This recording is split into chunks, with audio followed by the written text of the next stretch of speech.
Muy bien. Entonces, ante todo, buenos días. Vamos a iniciar ya el libro, el, el capítulo 6 del libro de Gálatas. Es el último capítulo de esta carta que escribe Pablo a estas iglesias, que en contexto ya vimos anteriormente que era que Pablo había enseñado a estas iglesias cómo es que Jesucristo había muerto en la cruz por nuestros pecados, que era por gracia, o sea, por un regalo que Él en la cruz nos estaba dando, ¿no? Que era el sacrificio perfecto para poder perdonar los pecados de todos y que no teníamos que hacer nada más en el sentido de poder alcanzar nuevamente estar con Dios para la salvación de nuestro espíritu, ¿no? Entonces, él había enseñado a estas iglesias y durante toda su vida es esta verdad, que es que la vemos en todo, en realidad, en toda la Biblia. Y los judíos de ese tiempo que se volvieron cristianos, empezaron a decir que primero tenías que volverte judío para después ser cristiano. O sea, necesitabas algo más que la cruz para poder tener esa esperanza de poder estar con Dios al final. Y eso era una aberración, porque si Cristo había cumplido ya todo para el perdón de nuestros pecados, entonces no tendría ningún sentido que Cristo hubiera muerto, pues no, y tampoco que cumpliéramos la ley, o sea, los 10 mandamientos y todas las cosas que los judíos les estaban pidiendo a estas personas cumplir, no eran realmente algo necesario, ¿no? Y bueno, el punto es que estas personas empezaron a decirle a la gente que ya entendió que era la gracia lo que los salvaba, que no, que tenían que volverse judíos para después ser cristianos, que debían cumplir todos los mandamientos, ¿no? Y Pablo estaba muy molesto por eso, y es que escribe en ese contexto esta carta, que ya vamos a terminar, que es la carta de Gálatas, y vamos a ir hasta ahora el capítulo 6 de Gálatas. ¿Sí? Entonces vamos a iniciar en oración, amado Padre, bendito Señor. Te damos gracias, Padre mío, por este tiempo, porque podemos compartir tu palabra, Señor, porque tú nos alimentas, Señor, cada semana con tu palabra. Te pedimos que a cada una de las personas que están escuchando este audio, que están aquí presentes, que puedas enseñarnos, Señor, qué es lo que tú quieres que nosotros hagamos en el Espíritu. Padre mío, que podamos dejar esa soberbia a veces que nos hace querer hacer las cosas a nuestra manera y, y dejar las cosas en tus manos, Señor, y hacer las cosas como tú quieres que las hagamos. Solamente podemos saber cómo es que tú quieres que hagamos las cosas en la medida en que podamos entender tu palabra, Señor. Abre nuestro corazón para poder hacerlo. Abre nuestra mente para poder tener entendimiento. Todo esto te lo pedimos en nombre de tu amado nuestro Señor Jesús. Amén. Muy bien, entonces vamos a empezar. Y dice, Gálatas capítulo 6, hermanos, dice, si alguno fuere, para eso no sé si han visto ya el capítulo 5 que ya está colgado en el YouTube, y hablamos mucho en esa parte de qué cosa es lo que cuáles son los deseos de la carne, ¿no? ¿Cuáles son los deseos de la carne? ¿Cómo es que estos deseos están en el corazón del hombre, ¿no? Y cuáles son los dones del espíritu, qué es lo que cuáles son nuestras armas espirituales cuando uno es creyente, ¿no?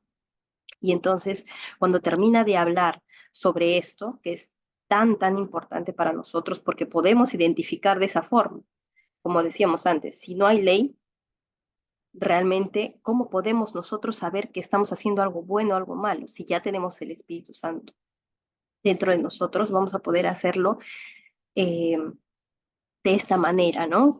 En la que nos dice Pablo en el capítulo 5. Y ahora en el 6 continúa y dice, hermanos, si alguno fuere sorprendido en alguna falta, miren, pero acá dice hermanos. ¿Hermanos en quién? Hermanos en Cristo. Entonces, él está hablando de hermanos cristianos. Como les decía antes, no está hablando de la gente no conversa, ¿sí? ¿Por qué? Porque un cristiano, un no cristiano, la persona que no ha sido convertida a Cristo, la persona que no entiende lo que nosotros estamos hablando todo este tiempo, o no lo ha escuchado nunca, o no realmente lo ha interiorizado y lo ha puesto en su espíritu, no va a poder entender lo que nosotros estamos queriendo decir, no va a poder entender estos deseos del espíritu que para Dios son una transgresión. O sea, no lo va a poder entender porque espiritualmente no lo puede discernir, ¿sí? Entonces, nosotros no podemos ir y enfrentar a estas personas. Claro, podemos decir qué cosa está mal, podemos decir y no callarnos, ¿no? En el sentido de decir las cosas que nos parece que está mal amablemente y siempre con respeto. Pero el punto aquí es que Pablo usa esta palabra hermanos, ¿no? Y yo sé que en el sentido de compartir a alguien no converso estas cosas, alguien que no es cristiano, siempre va a haber ataque contra nosotros de alguna forma, no, no siempre es directo, pero muchas veces es en las ideas, a veces es como en la burla, ¿ya? A veces es en, en muchas cosas, en muchas situaciones, pero nosotros lo que tenemos que tener por estas personas es compasión, porque de alguna forma al final eh, nosotros sabemos cuál es el final, ¿no es cierto? Sabemos cuál es su final espiritual. Y, y, y entonces debemos ser compasivos con ellos, entender que ellos todavía no pueden tener esta forma de mirar espiritualmente el pecado, ¿sí? Y por eso es que nosotros tenemos que ser tolerantes en el sentido de poder siempre tolerantes y no desmayar en hablar de Jesús, en hablar de Cristo, en hablar de estas cosas con todas las personas que podamos, y más si es en nuestra familia, ¿no? Y acá dice, hermanos, Cristo, si alguno fuere sorprendido en alguna falta, eso quiere decir que todos los hermanos en Cristo tenemos todos los dones del Espíritu Santo que hemos visto antes. Y aún así podemos caer en el pecado, ¿sí? O sea, no crean que ya ustedes son cristianos y ahí se acabó, eres un santo y sigues haciendo tu vida y ya puedes soportar lo que sea. No, porque ahí, porque si Cristo vive en mí, yo tengo que luchar contra la carne, ¿no? O sea, ¿por qué? Y esa es una buena pregunta. ¿Por qué si yo tengo el Espíritu Santo, tengo que luchar con mi carne, si ya supuestamente lo tengo, ¿no? Y eso es porque estamos en un mundo caído, ¿no? Eh, igualmente, ¿no? Está maldito el mundo, me refiero, ¿no? Y nosotros, nuestra carne, nuestra carnalidad y nuestro espíritu está de alguna forma maldita aquí, ¿no? Entonces, cuando estemos en el reino, de repente podremos dejar de luchar contra lo que por naturaleza nos caracteriza a los seres humanos, pero mientras estemos aquí en el mundo, vamos a tener que luchar siempre. Y esta es una exhortación que hace Pablo para que los cristianos siempre estén juntos y unidos, puedan eh, sabiendo que nosotros somos carnales todavía, puedan restaurarse mutuamente, ¿no? Eso lo necesitamos siempre.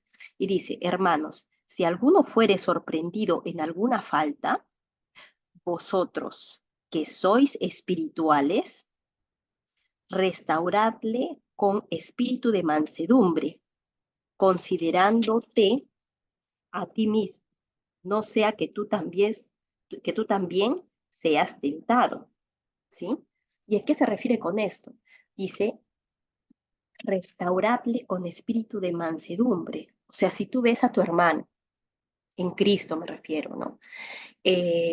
Normalmente a nuestros hermanos en Cristo los vemos en nuestras iglesias o en nuestras comunidades. Claro, podemos conocer otros hermanos en Cristo que en la sociedad es verdad, pero la mayoría de veces es en una iglesia, ¿no?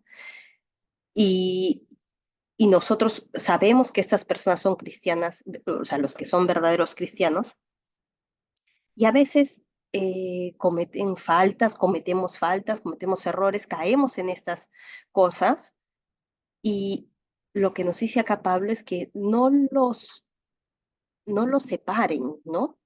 Todavía no los separen, no los, am, no los juzguen, ¿no?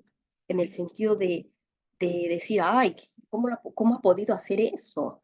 ¿Cómo ha podido estar con otra persona que no sea su esposa? ¿Cómo ha podido decirle algo a alguien tan feo, ¿no? ¿Cómo ha podido mentir de esa manera? O sea, nosotros no debemos compararnos con estas personas, ¿sí? ¿Por qué? Porque nosotros mismos podríamos estar en una situación así. Entonces Pablo dice, restauradle con espíritu de mansedumbre, ¿sí? Y ese espíritu de mansedumbre es el espíritu en el que uno es humilde para aceptar que con la única persona, ¿no?, que nosotros podemos compararnos no es con otros creyentes, ¿no? La única persona que cuando nosotros nos examinamos, para que no sientas que tú eres mejor que otra persona, ¿no?, que cayó en el pecado, y para no compararte con ella,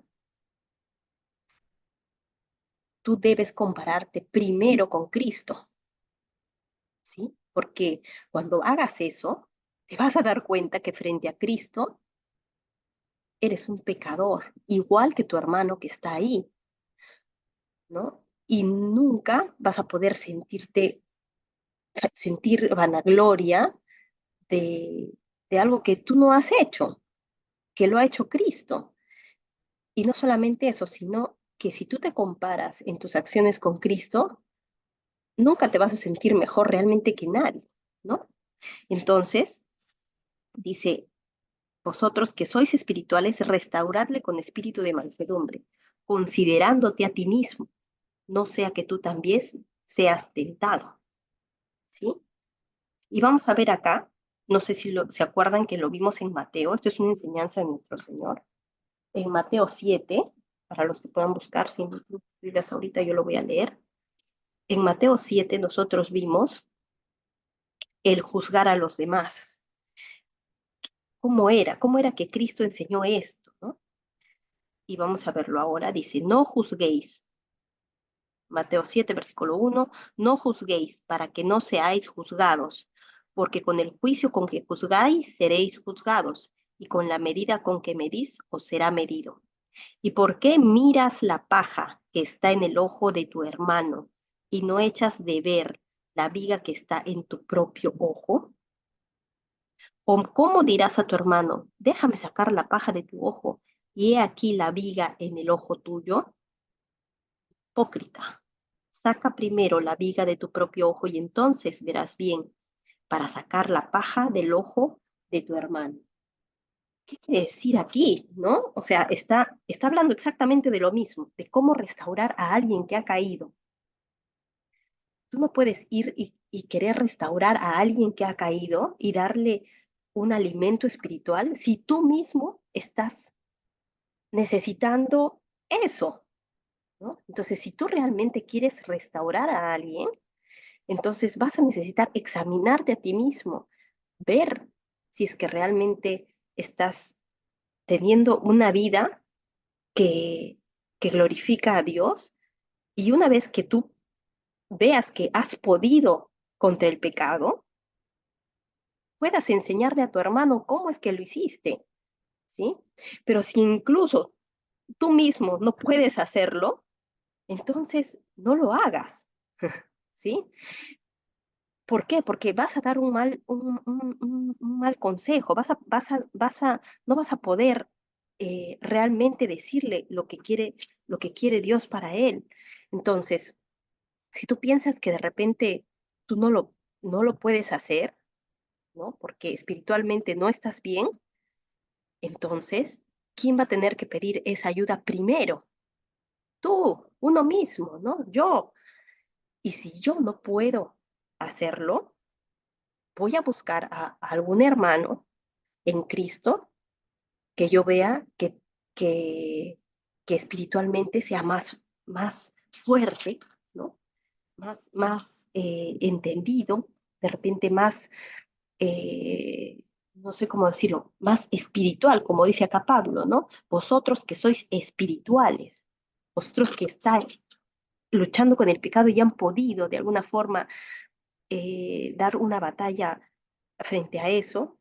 Y eso es los ancianos, las personas que han ido con Dios muchos años, saben cómo hacer eso. Entonces, si tú no te sientes capaz de restaurar a alguien porque estás mal tú, restáurate tú primero. Busca al pastor de tu iglesia, al sacerdote, a los diáconos, a alguien que tú veas que su vida es buena, intachable, que de repente ves que espiritualmente conoce más que tú, sientes que podría ayudarte en el sentido espiritual, busca, pregunta. Y de repente, si tú restauras tu corazón y lo haces, vas a poder estar en la capacidad de ayudar a los demás, de ayudar a esa persona que tú quieres realmente restaurar. Y con esto quiero que podamos ver acá un poco de lo que yo estaba pensando mientras leía esto. A veces uno quiere solucionar el problema a los demás, ¿no? Dice, voy a ir y voy a solucionar todos los problemas de todas las personas y el mío, y yo, ¿cómo es que, cómo es que yo, hablo espiritualmente hablando, ¿ah? ¿Cómo es que yo estoy, ¿no? En el espíritu, he buscado ayuda, realmente quiero restaurarme yo, ¿no?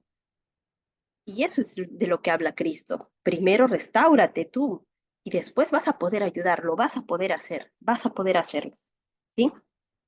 Entonces dice, sobrellevad, versículo 2, sobrellevad los unos las cargas de los otros y cumplid así la ley de Cristo.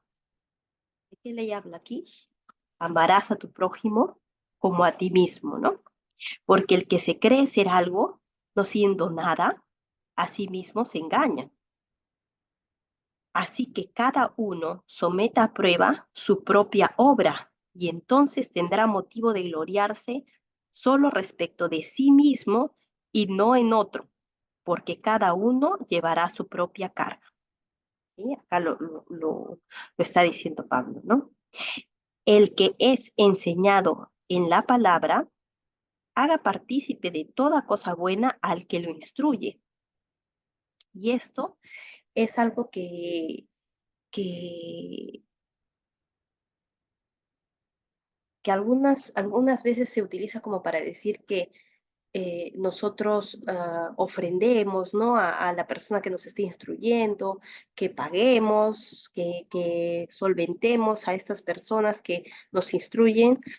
Y eso es bueno, porque realmente, por ejemplo, un sacerdote, un pastor, una persona que instruye a otras personas, realmente han dado su vida para eso, ¿no? Los misioneros.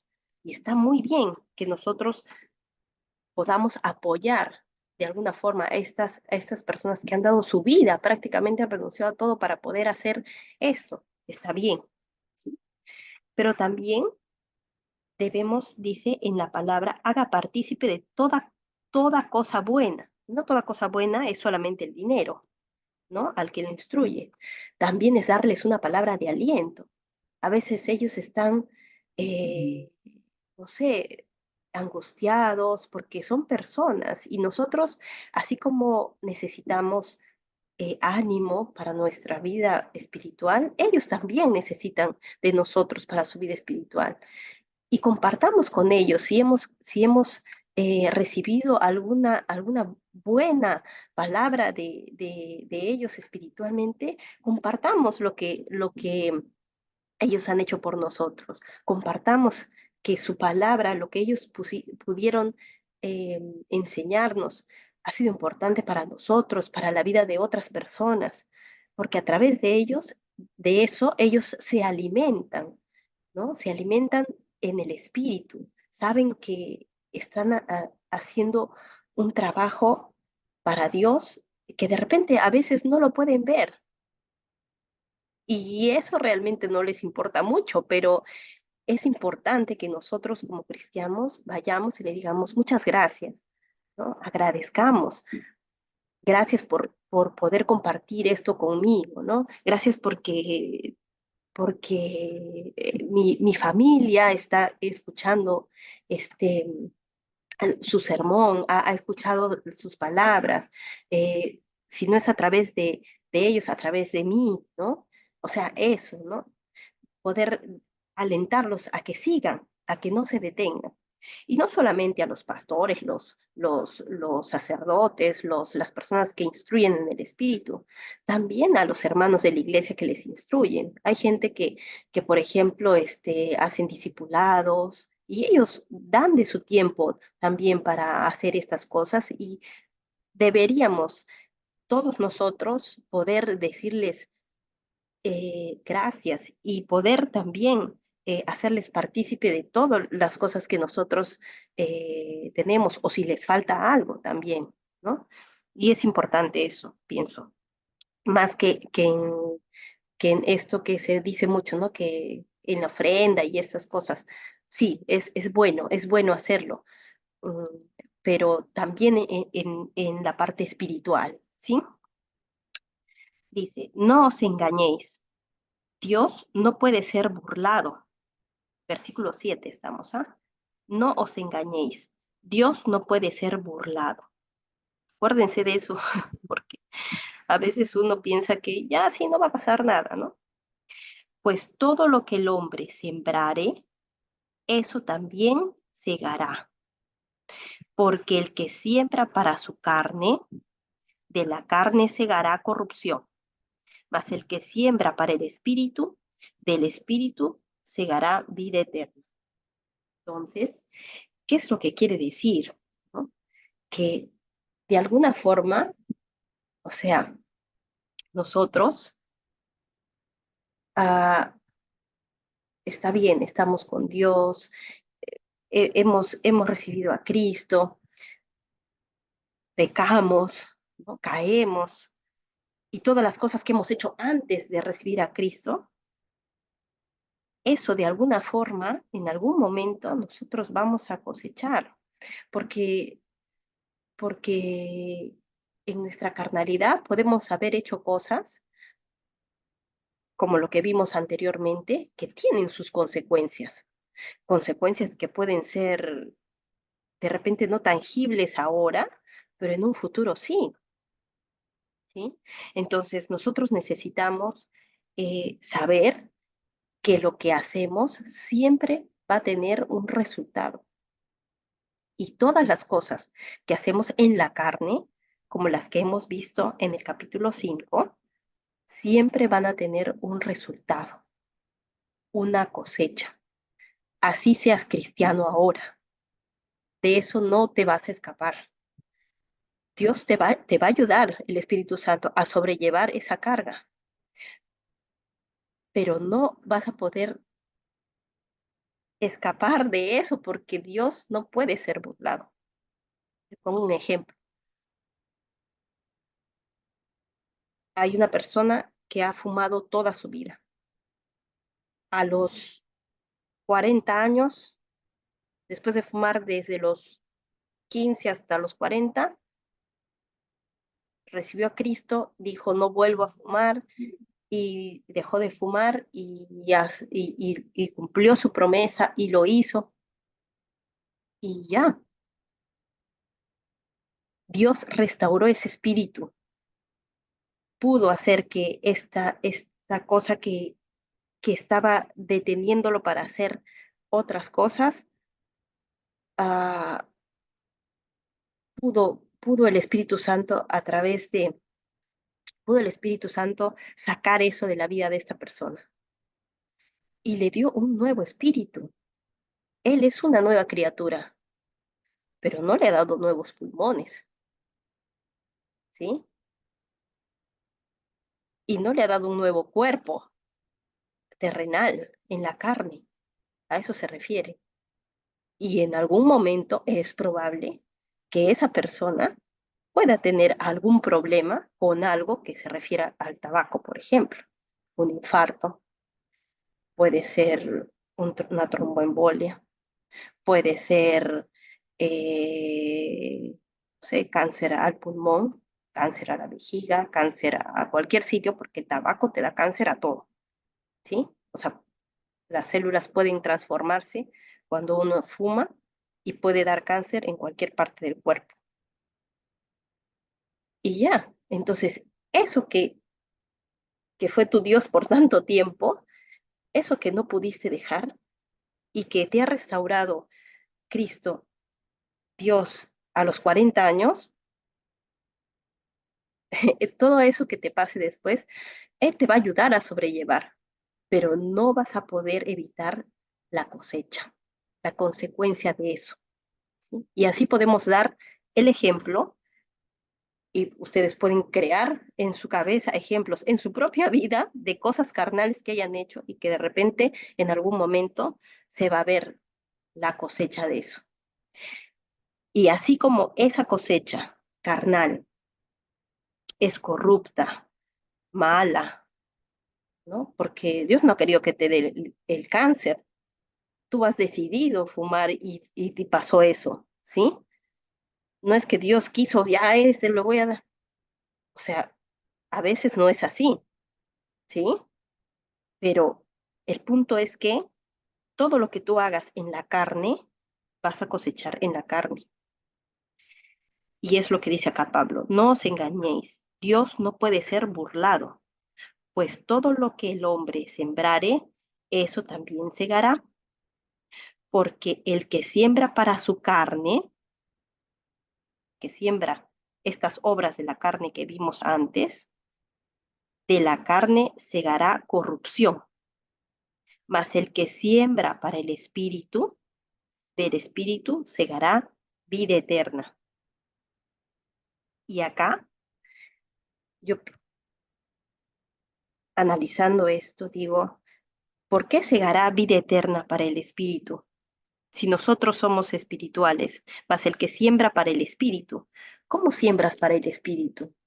Yo me ponía a pensar, ¿cómo es que tú siembras para el espíritu?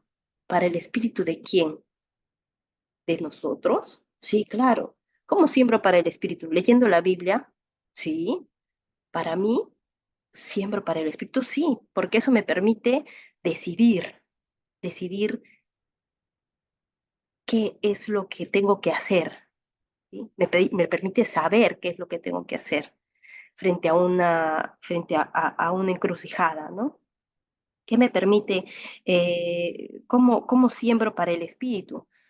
Decidiendo, por ejemplo, eh, esto que nosotros hablábamos sobre amar a alguien en toda su humanidad, ¿no? Dice, el Señor ama a tus enemigos. Pucha, ¿cómo haces eso, no? Si no tienes al Espíritu, sirve. Si tú sirves a tus hermanos, vas a poder sembrar en el Espíritu. Tú vas a poder hacerlo. Si hay alguien que esté molestándote o algo tú veas que esa persona te rechaza, sírvele, sírvele. Y vas a cosechar en el espíritu de esa persona, tarde o temprano, cuando Dios quiera, ¿sí? ¿Qué otra forma, eh, ¿En qué otra forma sembramos para el espíritu? Cuando tú le hablas a alguien de Cristo, cuando tú transmites el mensaje del Evangelio a tu familia, a tus amigos, cuando realmente puedes explicarlo, lo entendiste y lo explicas, entonces estás sembrando. De repente no vas a cosechar mañana, pasado. De repente tus palabras van a ser cosechadas de acá 5, 10, 15 años. De repente cuando ya no estés aquí, tus hijos se acordarán de lo que les dices hasta el día, hasta el último día de sus vidas. Y tú ya no vas a estar aquí. Entonces es importante sembrar en el espíritu, ¿sí? Porque vas a cegar para vida eterna. Probablemente, yo pienso acá que esto para vida eterna no quiere decir para tu vida eterna, porque si tú ya eres salvo, ¿no? Tú ya eres salvo, ¿sí? Y claro, en, en los juicios eso lo vamos a ver después, pero no hay un único juicio en la Biblia. En la Biblia hay un juicio para salvación y después hay otro juicio que es para las obras. Y eso está en otra parte, pero eso, ¿no? Es diferente. En ese juicio de repente sí pueda entrar esta parte para ti, ¿no? Pero yo pienso que acá Pablo se refiere a ese espíritu que ciega vida eterna en otras personas. Una palabra, que sepan realmente el evangelio, que sepan la verdad, que puedas abrir los ojos de alguien, solamente sus ojos, solamente echar esa semilla, nada más. Y Dios hará lo que tiene que hacer, ¿no? Con estos corazones, con estos espíritus. Dice, no nos cansemos, pues, de hacer el bien, porque a su tiempo segaremos si no desmayamos, ¿no? Aquí lo dice claramente. Así que, según tengamos oportunidad, hagamos bien a todos y mayormente a los de la familia de la fe, ¿sí? Entonces, apoyémonos entre los hermanos de la iglesia, entre los hermanos en Cristo, apoyémonos. Si hay algo, si nosotros vemos que hay necesidad en alguna familia de nuestra iglesia, no seamos indiferentes frente a eso, ¿no? Ya sea de una forma espiritual, de una forma material, no seamos indiferentes. No digamos, ah, sí, es que eso les pasa porque eh, ellos pues están en esas cosas. No, Pablo es muy claro aquí. Examínate a ti mismo espiritualmente. Una vez que llegues a comprender eso, da tu mano para poder restaurar a la otra persona. Es así, ¿sí? Eh, Pienso que después, más adelante, cuando entremos a Corintios, me parece, ahí vamos a poder ver también algunas cosas sobre cómo es que la iglesia, las iglesias deben funcionar, cómo es que eh, hay algunos temas ahí que son específicos y cómo es que una iglesia puede comportarse frente a esos temas específicos. Pero acá Pablo es bastante general, por eso mismo, ¿no? Porque está yendo a, a todas las iglesias de esta parte de la Galia, ¿no? De Galacia. Listo, dice, mirad acá, Pablo se gloría en la cruz de Cristo, versículo 11. Mirad con cuán grandes letras os escribió de mi propia mano, ¿sí? Entonces, acá hay muchas versiones en las que las personas dicen que es porque Pablo, como decíamos, tenía un problema de visión y tenía que escribir grande, que hizo la última nota, ¿no? De esto al final, que se veían las letras grandes ahí por eso. Pero hay otros estudiosos que dicen que él escribe esto como algo, como queriendo llamar la atención, como queriendo decir, mira, um, como queriendo, como cuando tú pones un anuncio, ¿no? Un cartel y necesitas tener estas letras grandes, ¿no? Dice, mirad con cuán grandes letras os escribo de mi propia mano. O sea, no es que hay un escriba que esté escribiendo y él eh, no ha hecho la carta, ¿no? Porque a veces puede ser que, y como sí se ha visto, o sea, puede pasar que Pablo puede dictar la carta que alguien está escribiendo, ¿no? Y al final, Pablo poner esta parte al final, y como no mira bien, hace las letras grandes, ¿no? Entonces, y por lo que fuera, el punto es que nosotros tenemos que ver qué es lo que nos dice acá. Dice, mirad con cuán grandes letras os escribo de mi propia mano. Todos, o sea, yo he estado aquí, yo he dicho esto, ¿no? Todos los que quieren agradar en la carne, estos os obligan a que os circuncidéis solamente para no padecer persecución a causa de la cruz de Cristo. ¿Sí? ¿Entiende? O sea, quiere decir que todas las personas que quieren agradar a la carne, no solamente haciendo estas cosas malas agradas a la carne, ¿ah? O sea, no solamente en el adulterio, no solamente haciendo estas cosas eh, que hemos visto antes, eh, es que está mal carnalmente, ¿ya? ¿No? Esto de la lascivia, la inmundicia, la fornicación, todas esas cosas, no solamente eso, hacen que tu carne eh, se sienta satisfecha, ¿ya? También hay cosas que aparentemente son buenas que hacen que la carne se sienta satisfecha, como por ejemplo, ¿qué? Por ejemplo, tú puedes pensar que eres más espiritual que otra persona, ¿no? Y eso hace que tu orgullo suba, ¿no? Suba, se sienta mejor que la persona que no lo puede hacer. Agradar en la carne se refiere a que si yo me circuncido, por ejemplo, en ese tiempo, ¿no? Las personas que estaban ahí, si ellos se circuncidan, ¿van a agradar a quién? A los judíos que les están pidiendo que se circunciden, ¿sí? Entonces, dice, todos los que quieren agradar en la carne, estos os obligan a que os circuncidéis. Y acá esta palabra puede ser cualquier cosa, a que te vistas de una manera, quien se nos cortó, pero bueno, vamos a ver.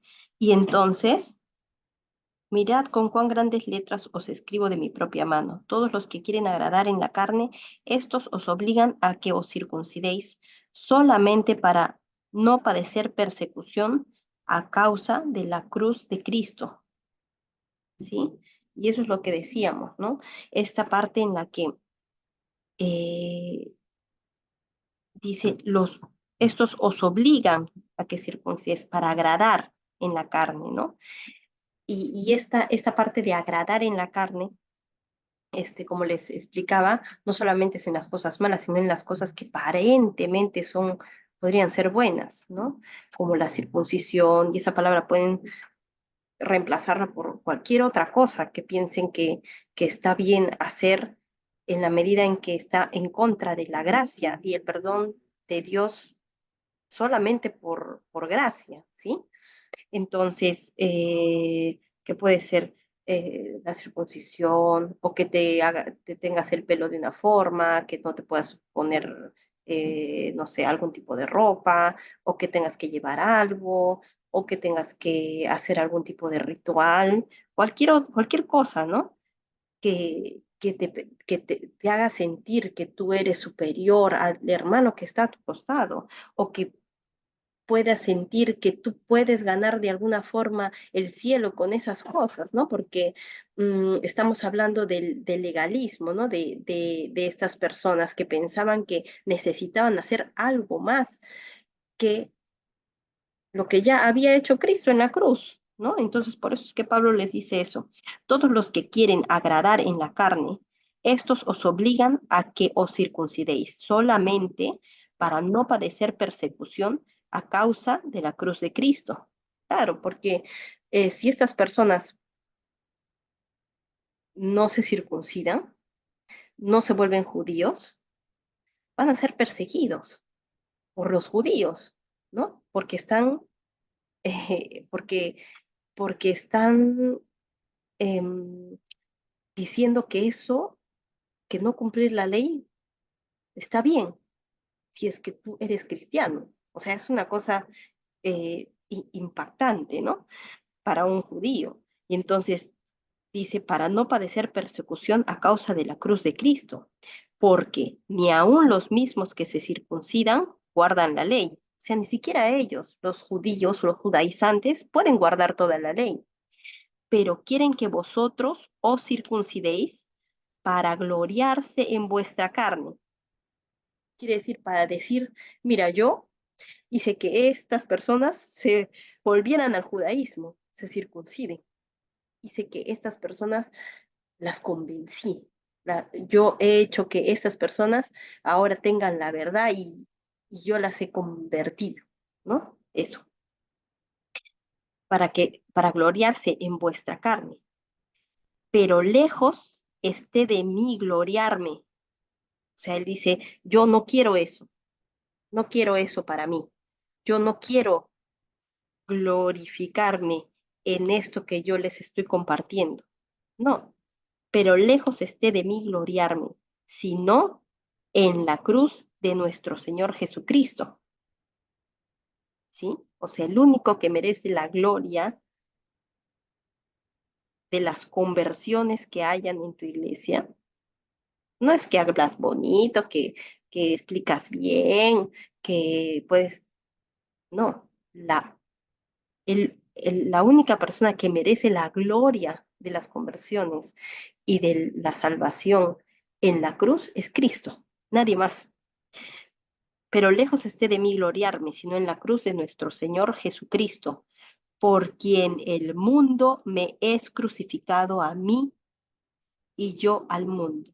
O sea, por quien Pablo ha dejado todo. ¿Sí? Él ha crucificado su vida, su carne, para poder seguir a Cristo y decir la verdad. Y decir la verdad y tener el valor de hacerlo y hacerlo así como lo hizo Pablo en ese tiempo donde te pueden matar por hacer eso, o muchísimas cosas que le pasó a Pablo antes de que le cortaran la cabeza por el Evangelio, ¿no? Desde ser apedreado hasta los naufragios que tuvo que padecer, azotado cuántas veces y muchas cosas que tuvo que padecer, ¿no? Él hizo eso con valor para el Evangelio. Dice, por quien el mundo me es crucificado a mí. Tampoco, ya no tuvo familia, sabía que no podía cumplir con una familia si es que él iba a hacer estos viajes, iba a ir de misión, iba a hacer esto. Él sacrificó su carne para poder hacer estas cosas. Y yo no digo que nos volvamos todos misioneros y hagamos, no, puedes crucificar tu carne en donde estés, algo, ¿sí? No sé, cualquier cosa que tú pienses que eso no está bien, desde, desde ver, desde mentir. Sabes que siempre mientes, que de repente por ahí quieres buscar una excusa y ya, y al toque es algo así como algo que siempre lo haces. Entonces, intenta no hacerlo. Trata de decir la verdad siempre y vas a morir a esa carnalidad que te ha hecho ser así, mentir siempre, ¿sí?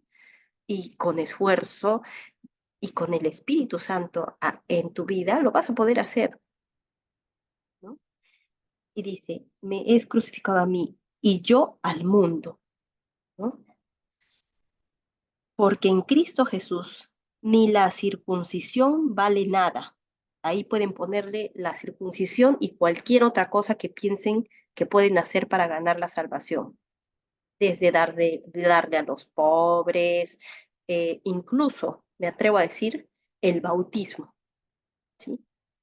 porque que tú te sumerjas en una piscina o te bauticen de bebé o lo que sea que hagas, el bautismo no te da salvación. El bautismo lo que es un, es un acto de decirle al mundo que tú ya eres salvo, que tú ya eres cristiano, que vas a seguir a Cristo, que vas a morir en tu carne. Es un símbolo, como el anillo de matrimonio. Yo me saco el anillo de matrimonio y sigo estando casada con mi esposo, ¿sí? Si tú no estás bautizado, pero has recibido a Cristo, has recibido a Cristo. Y ya está. Claro, la obediencia es otra cosa, ¿no? Sí, puedes bautizarte porque eres obediente, amas al Señor, a decirlo al mundo, te van a ver, a tener un cambio y eso está muy bien, pero no es lo que te salva. El bautismo así per se, esa tradición, eso no te salva, no. ¿Qué otra cosa puedes poner ahí? No sé, comer comida que, que esté en la Biblia, que solamente pueden comer los judíos, comer kosher. No. Que te circuncides, ¿eso te va a salvar? No. Que podemos hablar de que no que te cortes el cabello, no. Que uses falda, que santifiques que guardes el sabbat, o que guardes el domingo, o que guardes, no sé, que ayunes, nada, absolutamente nada. Y ustedes ponen aquí, porque en Cristo Jesús ni la circuncisión vale nada, ni la incircuncisión, ¿sí? O sea, ninguna tradición, que lo hagas o que no lo hagas. No, no vale nada. Sino que vale una nueva creación. ¿Y cómo es una nueva creación? Un nuevo nacimiento en el espíritu. ¿Cómo nos vamos a dar cuenta de eso? Cuando Pablo en Gálatas 5 nos habla de esos dones del espíritu, de esas armas que el espíritu nos da. ¿Sí? Así vas a poder saber que eres una nueva criatura. Y a todos los que anden conforme a esta regla, a esto, o sea, a no fijarte en las tradiciones y en las cosas que hacen en tu iglesia, no, fíjate en el espíritu. Claro, por obediencia vas a hacer esas cosas, el espíritu te va a mandar, te va a llevar a que hagas esas cosas, es correcto, puedes hacer, pero no para salvarte, sino por obediencia, por amor a Dios, ¿sí?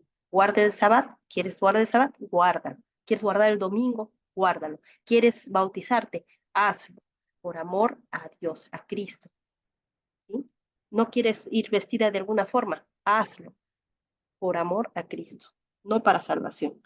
Dice, y a todos los que anden conforme a esta regla, paz y misericordia sea a ellos y al Israel de Dios. ¿Quién es el Israel de Dios? Nosotros, ¿no? Nosotros somos el Israel de Dios, los de la fe, los que hicieron los hijos de Abraham, del pacto de Abraham por fe, porque por fe le fue contada por justicia a Abraham, ¿sí? A estos hijos, no los de la circuncisión. De aquí en adelante, dice Pablo, nadie me cause molestias, porque yo traigo en mi cuerpo las marcas del Señor Jesús. Y eso quiere decir que lo que hablábamos antes, ¿no? Ustedes quieren, o sea, yo se los puedo demostrar con todo lo que me ha pasado a causa de esto que estoy defendiendo, porque lo traigo en mi cuerpo, todas esas señales de las que he tenido que padecer, látigos, piedras, ¿no? Debe tener las marcas de todo lo que le ha pasado. Y es por eso que él dice esto, ¿no? Hermanos, y miren cómo termina la carta. La gracia, la gracia, nosotros decíamos gracia, eso significa regalo. Por eso es que la, la salvación es por gracia, es un regalo. Hermanos, la gracia de nuestro Señor Jesucristo sea con vuestro espíritu. Amén. ustedes escuchen esa expresión en sus iglesias donde vayan. Significa esto, que el regalo que te ha dado Cristo en la cruz para poder volver a tu Padre, Dios, para poder volver a estar junto a Dios en el Espíritu para toda la eternidad, lo ha hecho solamente Él, Cristo, en la cruz. Y tú no tienes que hacer absolutamente nada para ganarlo. Obviamente, una vez que tú le pides al Señor que entre en tu vida, en tu corazón, y Él va a empezar a hacer un cambio que a veces no es tan rápido. Hay personas que cambian de una forma increíble, ¿sí? Increíblemente rápido, digo, ¿no? Que pueden cambiar porque porque son mansos, se dejan cambiar, aceptan, no son orgullosos. Pero las personas que son un poco más orgullosas, que no son tan fáciles de adoptar el cambio, Dios las va a cambiar de a pocos, a veces poniéndonos pruebas en el camino, a veces poniéndonos pruebas para que nos demos cuenta que de alguna forma Él tiene el control de todo, de que Dios está en control de todo y que Él nos ha amado tanto que ha dado a su único hijo para morir por nuestros pecados y nosotros poder recibir este regalo precioso que es la vida eterna en nuestro Señor, en nuestro Dios, con nuestro Dios. ¿Sí? Entonces, y que no necesitamos hacer nada más que solamente decir, sí, yo estoy aquí, Señor, hazlo conmigo. Después de que lo hagas, vas a ver que tú vas a sentir la necesidad de cambiar, vas a sentir que necesitas hacer algo por Dios, por ese amor que te ha dado, y lo vas a hacer no para ganarte el cielo, sino que lo vas a hacer por amor, por obediencia, por que tú quieres hacerlo, porque nadie te obliga a ir, porque tú quieres agradar a Dios de esa manera que Él quiere, ¿no? Porque tú vas a querer leer, querer saber, querer sentir que le estás siendo útil, que eres un siervo bueno y fiel, ¿sí? Y eso va a ir progresivamente entrando en tu vida, a veces sin que te des cuenta, y ya estás ahí, ¿sí? Y así como estamos en el espíritu trabajándolo, trabajándolo, trabajándolo, también está nuestra carne que nos hace caer y nos tenemos que restaurar entre nosotros, los hermanos cristianos. Si quieres ser restaurado en algún pecado, no vayas al mundo, no vayas a alguien que no es converso, si tú eres cristiano. No lo hagas, porque te aseguro que no va a ser un buen consejo, o al menos no va a ser un consejo que Dios quiere para ti.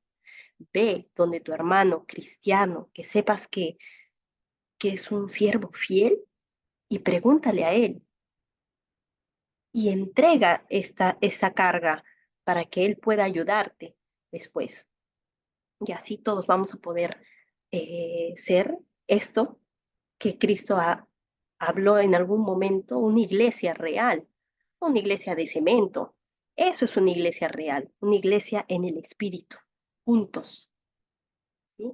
En mansedumbre, restaurándonos todo el tiempo que estemos aquí en esta tierra hasta que muramos y podamos estar con nuestro Dios en algún momento todos juntos con Él hasta la eternidad. Muy bien. Entonces, vamos a cerrar en oración. Amado Padre, bendito Señor, tú que vives y reinas, Señor, por los siglos de los siglos, que tú que eres un Cristo vivo, tú que has resucitado, que no has muerto, Señor, que tú estás aquí con nosotros, Gracias te damos, Señor, por tu sacrificio. Gracias por decir sí. Gracias porque has entregado cuando fuiste hombre esta carnalidad. Gracias porque tú pudiste morir en esa cruz por nosotros. Y, y gracias, Señor, porque podemos ahora con nuestra carne agradecerte y obedecerte en lo que tú nos pidas, Señor. Pon en nuestro corazón qué es lo que tú quieres que nosotros dejemos. Pon en nuestro corazón qué es lo que tú quieres que nosotros crucifiquemos contigo. Danos fortaleza, Señor, para poder hacerlo. Danos humildad para poder aceptarlo. Quita nuestro orgullo de nuestro corazón para que podamos en humildad pedírtelo de corazón. De repente, no ahora, Señor, de repente cuando estemos solos, cuando estemos conectados en el Espíritu, más tarde, a las personas que están escuchando esto, Señor, dales la fortaleza de pedirte de rodillas, que les permitas entrar en su vida, Señor, que puedan tener un tiempo de poder estar contigo a solas, de poder hablar contigo a solas sobre esto que es tan importante, para que puedas darles esta capacidad de poder enfrentar el pecado y puedas sembrar también estos frutos en sus espíritus, en nuestro espíritu, para que podamos seguir creciendo juntos, para que podamos seguir regando esto que estamos haciendo, leyendo tu palabra, Señor. Gracias te damos en el nombre de tu Hijo amado, nuestro Señor Jesús. Amén.